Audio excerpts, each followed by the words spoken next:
नमस्कार, आप दुनिया के फटाफट बुलेटिन में आप सभी का स्वागत है और नजर डालेंगे आज की खास खबरों पर। रामनगरी अयोध्या में फिर बना विश्व रिकॉर्ड। राम की पौड़ी समेत 51 घाटों पर 22 लाख से ज्यादा दिए जगमगाए। इस अवसर पर मुख्यमंत्री योगी आदित्यनाथ भी अयोध्या पहुंचे। कहा, यह समाज को जोड़ने का अभियान है। यूपी के सीएम योगी आदित्यनाथ ने कहा, हमारे पूर्वजों ने दीप प्रज्वल को रेखांकित किया है। हमारी पीढ़ी बेहद सौभाग्यशाली है कि भगवान रामलला यहाँ विराजने के लिए आ रहे हैं। अयोध्या वासियों को भगवान राम ने खुद कहा है कि वे उनके प्रियवासी हैं। रूप चतुर्दशी के अवसर पर देश भर में लगभग 15,000 करोड़ रुपए के ब्रांडेड एवं नॉन ब्रांडेड सौंदर्य प्रसाधन की बिक्री हुई। कोविड के बाद इस बार बाजारों में ग्राहकों की रौनक देखने को मिल रही है और दिल्ली सहित देश के सभी बाजारों में बड़ा व्यापार हो रहा है। सूरत रेलवे स्टेशन पर छठ पूजा स्पेशल ट्रेन में सवार होने के लिए भगदड़। बिहार के 40 वर्षीय एक यात्री की मौत, 2 लोग अस्पताल में भर्ती। ताप्ती गंगा एक्सप्रेस ट्रेन में चढ़ने के दौरान हुआ यह हादसा। मध्य प्रदेश विधानसभा चुनाव के लिए भाजपा का घोषणा पत्र जारी। 1 करोड़ 30 लाख लाडली बहनों को गांवों में पक्के मकान देने की घोषणा। गेहूं का समर्थन मूल्य 2700 और धान का समर्थन मूल्य 3100 रुपए करने का वादा। राष्ट्रीय राजधानी दिल्ली में भूकंप का हल्का झटका। भूकंप का केंद्र जमीन के 10 किलोमीटर अंदर था। रिक्टर स्केल पर भूकंप की तीव्रता 2.6 मापी गई है। भूकंप का केंद्र उत्तरी दिल्ली में बताया जा रहा है। केंद्रीय गृह मंत्री अमित शाह ने कहा, यह प्रधानमंत्री नरेंद्र मोदी की सरकार है जिसके अंदर देश में घुसपैठियों को रोकने का साहस है। कांग्रेस एवं विपक्षी गठबंधन इंडिया के नेताओं के लिए ऐसा करना संभव नहीं।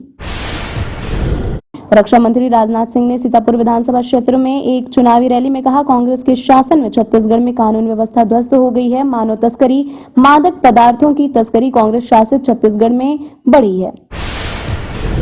अमेरिका के खतरनाक परमाणु बम वर्षक विमान B-21 ने भरी उड़ान। अमेरिका के लिए इस कदम को चीन और रूस के लिए चेतावनी के दौर पर देखा जा रहा है।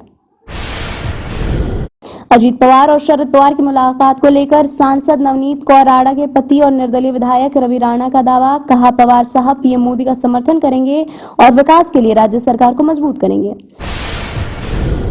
बुंदेलखंड की राजनीति में बड़ा चेहरा माने जाने वाले अखंड प्रताप सिंह भाजपा में शामिल। भाजपा अध्यक्ष जेपी नड्डा ने दिलाई सिंह को भाजपा की सदस्यता।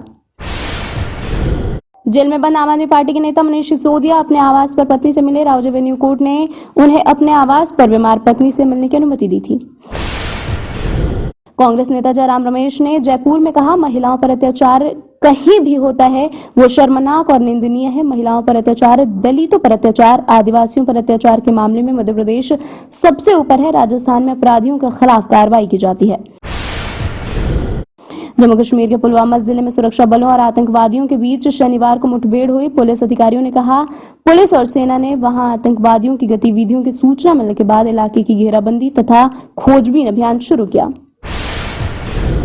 दिल्ली स्वास्थ्य विभाग ने दिवाली पर्व पर जारी किया परामर्श। कहा, राष्ट्रीय राजधानी में प्रदूषण के मद्देनजर लोगों को बाहर सैर से बचने और पटाखे न जलाने की सलाह दी। शारीरिक व्यायाम करने से बचने की भी सलाह। रक्षा मंत्री राजनाथ सिंह का छत्तीसगढ़ की कांग्रेस सरकार पर निशाना। कहा, उसके लोग कहते हैं कि हम हीरो हैं, लेकिन यह हीरो नहीं जीरो हैं और उन्हें विदा करने का समय आ गया है। राजस्थान के दौसा में एक पुलिसकर्मी ने एक बच्ची के साथ किया बलात्कार। भाजपा का कांग्रेस सरकार पर तंज। कहा, केंद्र में उसकी सरकार बेटी बचाओ में विश्वास करती है। मुख्यमंत्री अशोक गहलोत के नेतृत्व वाली सरकार का मतलब बलात्कारी बचाओ। समाजवादी पार्टी के मुखिया अखिलेश यादव ने कहा, नोटबंदी दुनिया का सबसे बड़ा भ्रष्टाचार। कहा, देश में 15 लाख करोड़ रुपए के फ्रॉड और नुकसान की भरपाई के लिए भाजपा सरकार ने सोची समझी रणनीति के तहत लिया था नोटबंदी का फैसला। दिवाली के दिन सलमान खान, कैटरीना कैफ और इमरान हाशमी अभिनीत टाइगर सीरीज की तीसरी मूवी हो रही है रिलीज। मनीष शर्मा द्वारा निर्देशित टाइगर 3 के शो सुबह 7 बजे से ही हो जाएंगे शुरू। बॉलीवुड को इस मूवी से है बहुत उम्मीद। जावेद अख्तर ने कहा, राम और सीता सिर्फ भगवान नहीं बल्कि वे हमारे देश की सांस्कृतिक विरासत के भी प्रतीक हैं। रामायण को भी इसी का दर्जा देता हूं। नास्तिक हूं, लेकिन इन देवी देवताओं की जन्मभूमि पर जन्म लेना गर्व की बात।